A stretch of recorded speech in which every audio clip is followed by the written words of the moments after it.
This week we are in Matthew chapter 14. Now we learned a lot last week about the mystery kingdom through Jesus' teaching in parables. And we went through a number of different parables last week. This week he's going to be teaching us not with parables, but with life examples. And I want you to look for that in this message, but I also want you to look for somebody different.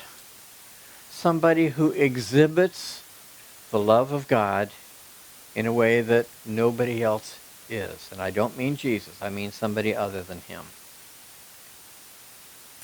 Matthew chapter 14 starts off this way. At that time, Herod the Tetrarch heard about the fame of Jesus. We've all heard about Herod. None of us knows what the word tetrarch means, but we know who Herod is, right? We're going to find out today that we don't know who Herod is. Well, I mean, we do, but we don't. There are a half a dozen different people in the Bible that are referred to as Herod. The word tetrarch, the arch part of it means ruler. Tetra means four, or a fourth. So a tetrarch is a ruler over either 4 areas or a ruler of a fourth of an area. Okay? We'll get more into that in just a minute. At that time, Herod the Tetrarch heard about the fame of Jesus, and he said to his servants, "This is John the Baptist. He's been raised from the dead. That is why these miraculous powers are at work with him." For Herod had seized John and bound him and put him in prison for the sake of Herodias, his brother Philip's wife, because John had been saying to him, "It is not lawful for you to have her." And though he wanted to put him to death, he feared the people because they held him to be a prophet. But when Herod's birthday came, the daughter of Herodias danced before the company and pleased Herod, so that he promised with an oath to give her whatever she might ask. Prompted by her mother, she said, "Give me the head of John the Baptist here on a platter." And the king was sorry, but because of his oaths and his guests, he commanded it to be given. He sent and had John beheaded in prison, and his head was brought on a platter and given to the girl. And she brought it to her mother. And his disciples came and took the body and buried it. And they went and told Jesus. Now, I'm not going to get into the gory part of this part of the message. But I want to talk a little bit first about who is this Herod. So if you have the notes with you, in the back there are a couple of charts. One of them is this one, and I'll ask Christina to put it up on the screen here. Now, in order to understand who Herod is, this Herod the Tetrarch, we have to understand where he came from. Herod the Great up there was the first Herod. He was a son of Antipater, a descendant of Esau. Remember, Esau was Jacob's brother, who also was called Edom. So he was the father of the Edomites. Herod the Great was made governor of Galilee in 47 BC, and he was honored with the title of King of the Jews in 37 BC.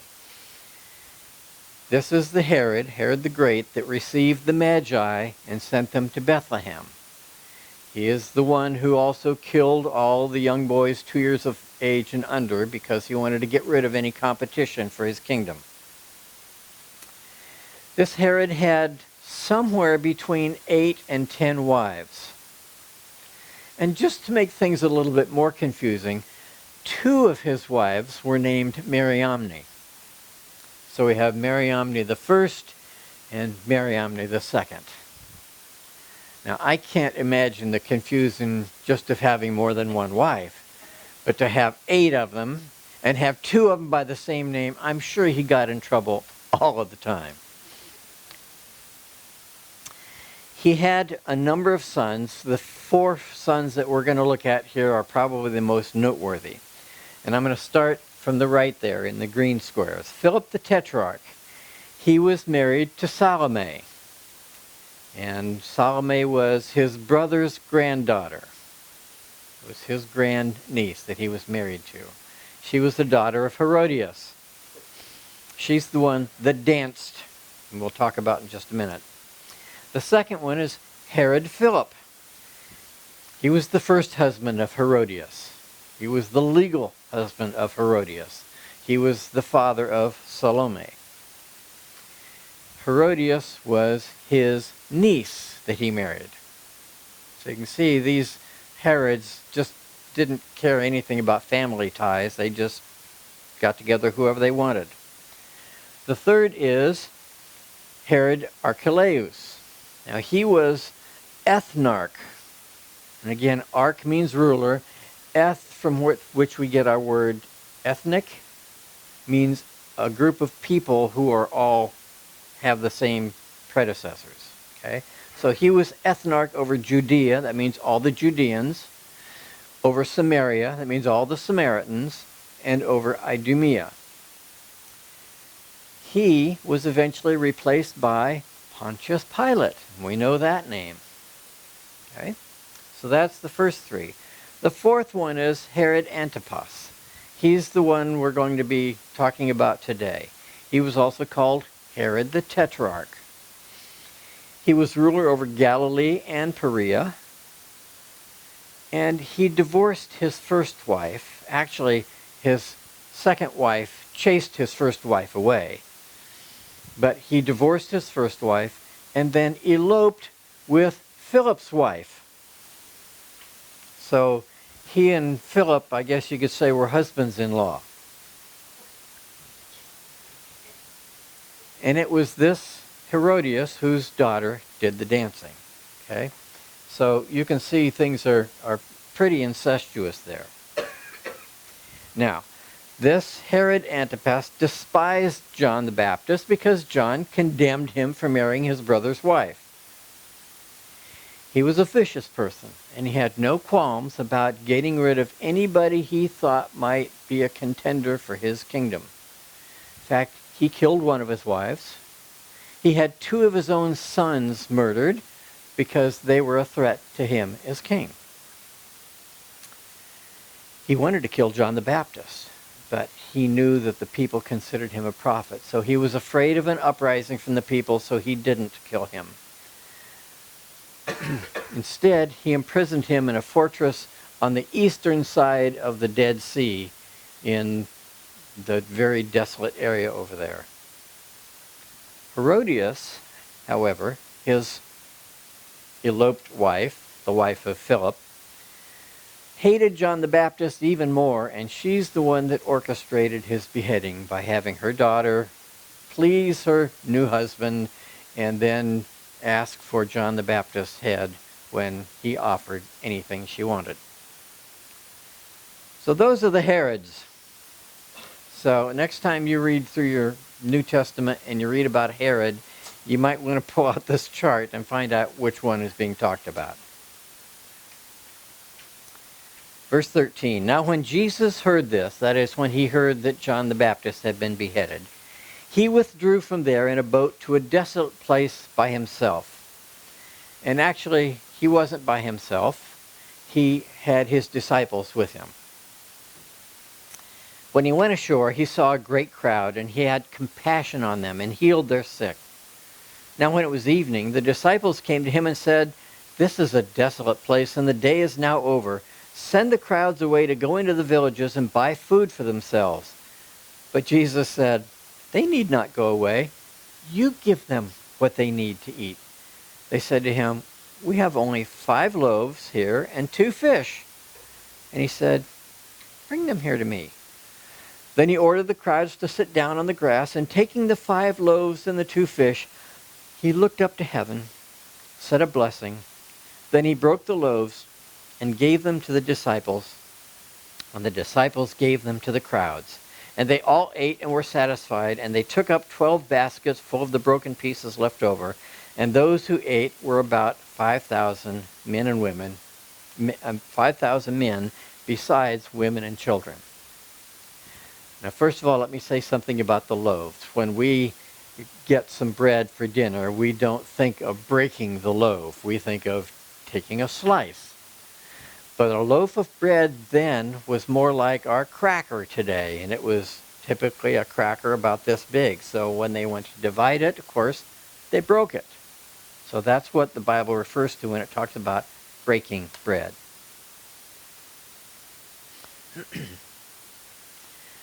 Now, Jesus had been rejected in his hometown of Nazareth. You remember that from last week. So he and his disciples went over onto the other side of the Sea of Galilee. Now, if you'll put the map up here. Matthew's gospel said they went to a desolate place, but Luke's gospel said they went to Bethsaida. So there was a desolate place here to the southeast of Bethsaida. That's probably where this feeding of the 5,000 took place. Now, even though Jesus was tired and he needed rest, and he had gone there to get alone with his Father, when he saw the crowds, he had compassion on them, and he, instead of trying to get away by himself then, he took care of them. He taught them, and he healed the sick. We know from verse 21 that there were about 5,000 men in the crowd. Well, if you include the women and the children, there probably were more like 10,000 people there. So even though we refer to this as the feeding of the 5,000, we could more accurately say that this was the feeding of the 10,000. Now, we tend to think of a large crowd around Jesus as being maybe 30 or 40 people. This was a little bit bigger than that. This would have filled the Tacoma Dome up there in Tacoma, Washington. 10,000 people. When evening came, remember that, when evening came, his disciples urged him to send the crowds into the neighboring villages to get some food. But Jesus' response was, "Don't send them away. You give them some food." Well, let's not be too harsh on the disciples. Most of the miracles that Jesus had done up to this point were healing or casting out demons, or both. In fact, there are only 2 miracles recorded that happened before this that were not healing or casting out. The first one was when he turned the water into wine. Remember that? The second one was when they were on the way to for him to cast out the demons from the Gadarene demoniac, and they went across the Sea of Galilee, and there was a storm then, and he calmed the storm. Okay, so calming the storm and creating wine from water were the only 2 non-healing miracles he'd done. So it's not too surprising that the disciples didn't think about asking him to do something. Now, his disciples claimed that they knew who he was, but they didn't really know him relationally. They didn't know, if you will, what he was yet. Instead of trusting his omnipotence, they focused on their own inability. So when Jesus asked them to minister, they declined. They said, basically, we don't have enough faith to even try to do this. Think about that the next time you feel God prompting you to do something in a way of ministering. Instead of just saying, "No, I don't know how, I can't do that," we need to ask, okay, what do you want me to do, God? Well, let's look at this from a little boy's perspective. Now, the word translated boy is a word that means young boy, probably less than 12 years old. He apparently was the only one of these 10,000 who thought ahead of time to fix himself a lunch before going out there. So he packed a lunch. Now, perhaps it was his mother who told him to pack a lunch, but she didn't have one either, so I suspect it was his idea. So when Andrew asked if anybody had food to share, this little boy, who will forever be famous, although we don't know his name, he said, "Yeah, I've got a couple fish and a few loaves of barley bread," which is an inferior form of bread. And he brought it to him in his lunch basket. Now, this is a small, probably wicker basket, probably similar to what we have for Easter baskets. Okay, so it wasn't very large. But then Jesus, taking the bread and the fish, he gave a blessing, and he handed it to his disciples to distribute. I'm guessing that he had other baskets, and he gave each one of them a basket with some of this food in it. Now, I've told you before, as I read through the Bible, I'm always coming up with these weird questions in my head. Such as, I wonder when it was that his disciples realized that a miracle was going on. Was it when they recovered the pieces that were left over and saw that there were 12 baskets full of pieces? And that wasn't what they started with? Perhaps. Was it when they each handed a basket to somebody and they took some and passed it on, and they took some, and after the second or third person, they're going, wait a minute, there wasn't that much in there. Maybe that's when they realized it was a miracle. Or maybe it was when Jesus took these loaves and fishes and started to divide them into baskets and hand them to the disciples. Whatever it was, these disciples knew that something miraculous had happened. So afterwards, they fed the 5,000, and then Matthew says this: immediately he made the disciples get into the boat and go before him to the other side, while he dismissed the crowds. And after he dismissed the crowds, he went up to the mountain by himself to pray. That was Jesus' common practice, to get alone and pray with his Father. When evening came, remember I told you to remember that expression earlier? What was it earlier when it said when evening came? That was before they fed the 5,000, the 10,000. Well, it turns out in the Jewish reckoning there are two evenings. There's the early evening and the later evening. The early evening we would probably refer to as the late afternoon, maybe 3 o'clock or so. The evening to them was just before the new day started, which was at 6 o'clock. So this evening was probably right around 6 o'clock. When evening came, he was there alone, but the boat by this time was a long way away from the land. Okay, 6 o'clock in the evening, the boat's already a long way away from the land. Beaten by the waves, for the wind was against them, and in the fourth watch of the night he came to them walking on the sea. But when the disciples saw him walking on the sea, they were terrified and said, "It's a ghost!" And they cried out in fear. But immediately Jesus spoke to them, saying, "Take heart, it is I. Do not be afraid." And Peter answered him, "Lord, if it is you, command me to come to you on the water." He said, "Come." So Peter got out of the boat, walked on the water, and came to Jesus. But when he saw the wind, he was afraid and began to sink. He cried out, "Lord, save me."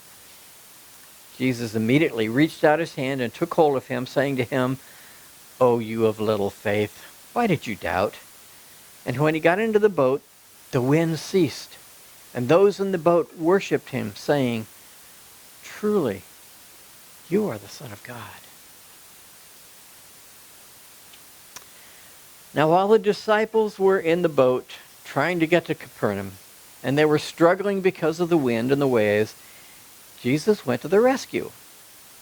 And he was able to overtake them by the fourth watch of the night. Well, what does that mean? That's a Roman reckoning of time. The Romans divided the night into 4 watches. The first was from 6 p.m. to 9 p.m. The second was from 9 p.m. to midnight. The third watch was from midnight to 3 a.m., and the fourth watch was from 3 a.m. to 6 a.m. That's what we might refer to as dark o'clock in the morning. They had been rowing since early evening. It's now somewhere between 3 o'clock and 6 o'clock in the morning. Well, how did Jesus know they needed help? According to Mark's Gospel, After he had taken leave of them, he went up to the mountain to pray, and when evening came, this is the second evening, the boat was out on the sea, and he was alone on the land, and he saw them. Saw that they were making headway painfully, for the wind was against them, and about the fourth watch in the night he came to them walking on the sea. This is a beautiful picture of the reality of the Christian life.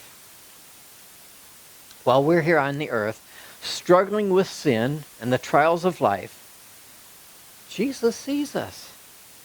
He knows the struggles we're going through, and he is in heaven praying for us, even while our enemy, the devil, is in heaven accusing us day and night. How do I know that? In the book of Revelation, it talks about events that happened during the mid-trib, the halfway point of the tribulation. And one of those is a war in heaven, when Michael and his angels fight against the devil and his angels. And Michael overcomes. And Satan is cast out of heaven at mid-trib. Now I know we've read through Isaiah and Ezekiel, and it sounds there like he was cast out of heaven way back when. But Satan right now is up in heaven. In fact, he's up there accusing us.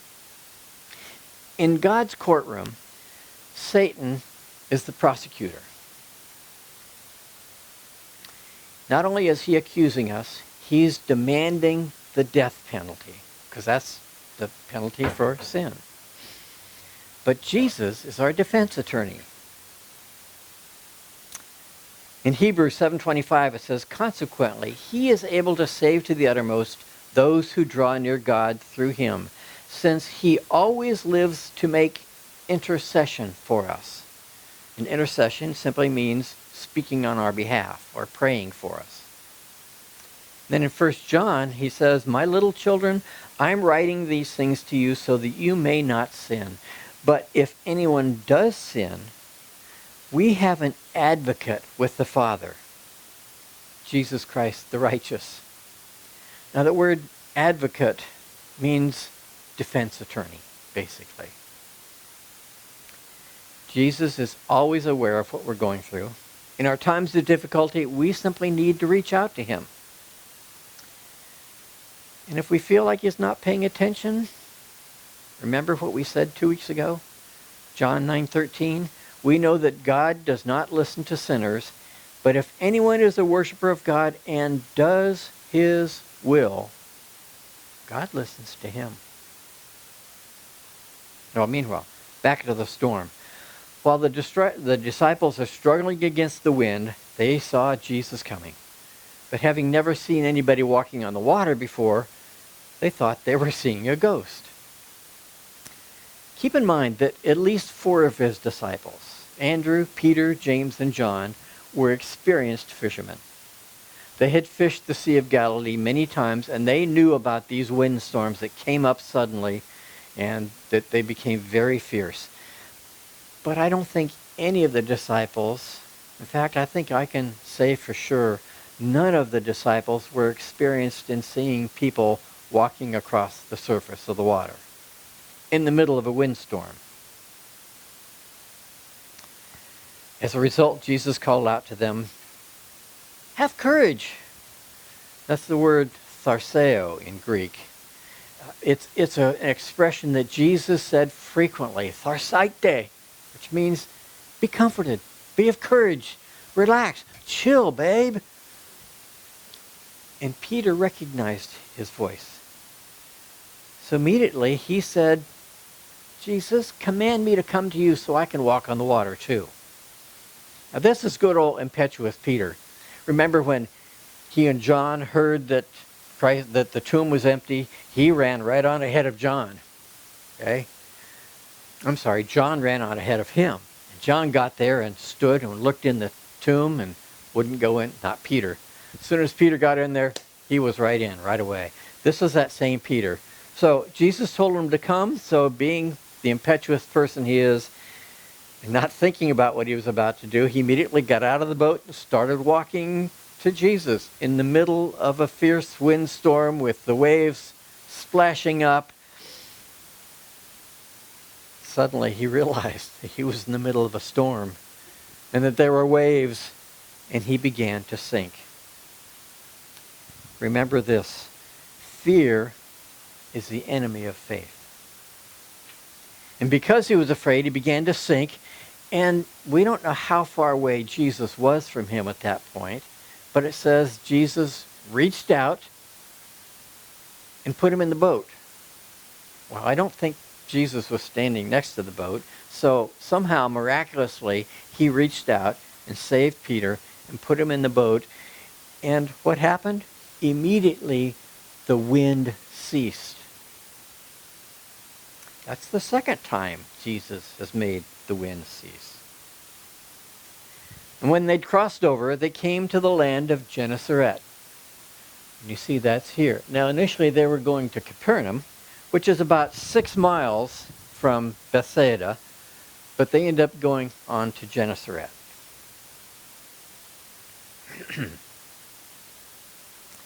Now, when he was there, the people heard that he was there, and they came and they wanted to be healed, and they said, "If we but touch the fringe of his garment, we'll be healed." And many of them came, and they did just that. They just touched the edge of his garment, and they were healed. How come they got healed? Jesus didn't touch them, but he was there, and it was their faith that caused them to be healed. Well, so what? Well, we've seen a number of different miracles here, including the multiplying of the food, Jesus walking on the water, Peter walking on the water, Jesus rescuing Peter and immediately getting him into the boat, and then the wind stopped blowing. All of these are miracles that Jesus performed. Now, the disciples were just beginning to understand who Jesus was, but they were still having trouble understanding what Jesus was. In other words, they knew the person, but they were just learning the relationship with him. Consider this. When the crowd needed food, they didn't even think to look to Jesus for help. They were so focused on their inability that they didn't even think of his miraculous ability. Instead of humbling themselves before Jesus and saying, "Lord, tell us what to do and we'll obey," they assumed they knew what to do, and they told the Lord what to do. In fact, the word send, when they said, "Lord, send these people away," is in the imperative mood in Greek. In other words, it's a command. The disciples commanded Jesus to send the people away.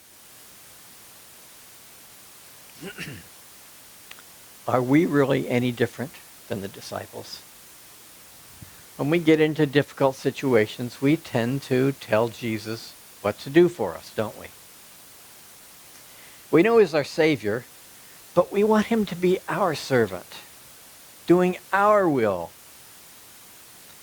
Instead, we need to recognize that he is our Lord, and we should be doing his will. Instead of asking God to tell us what to do so that we can obey, we give him orders, telling him what he needs to do to get us out of a difficult situation that we probably got ourselves into. Well, the disciples had failed to recognize that they should ask Jesus to feed the 5,000, and there was no indication that they prayed to Jesus while they were in the middle of the storm. I mean, why should they? They were probably 4 miles away in the midst of a windstorm, and the water was kicking up, and there was probably a lot of mist in the air. Jesus couldn't see them anyway, and he certainly couldn't hear them. But he miraculously healed or rescued them. And when he did, they knew who he really was. Here's evidence. Do you remember what happened the previous time Jesus calmed the storm? What did the disciples say? Matthew 8:27. And the men marveled, saying, What sort of man is this that even winds and sea obey him? They were focused on the man. But this time the reaction is different. Matthew 14:33 says, "And those in the boat worshiped him, saying, 'Truly, you are the Son of God.'" The disciples were beginning to learn what he was, not just who he was. Clearly, they're growing in their faith.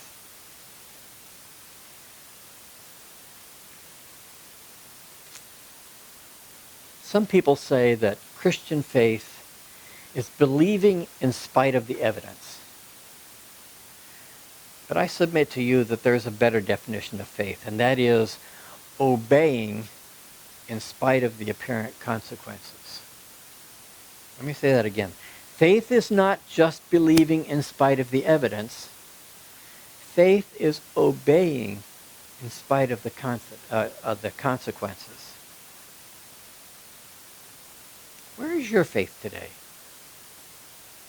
Well, I know it's stronger than it was 8 months ago because I've seen your faith grow, and most of you here.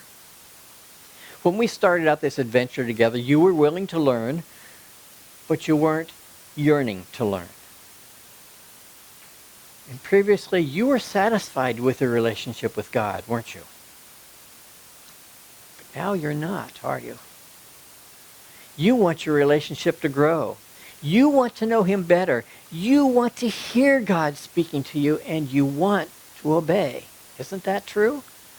Today is different than when we started. And we've all got some storms in our life. Some of us are in the midst of these storms right now.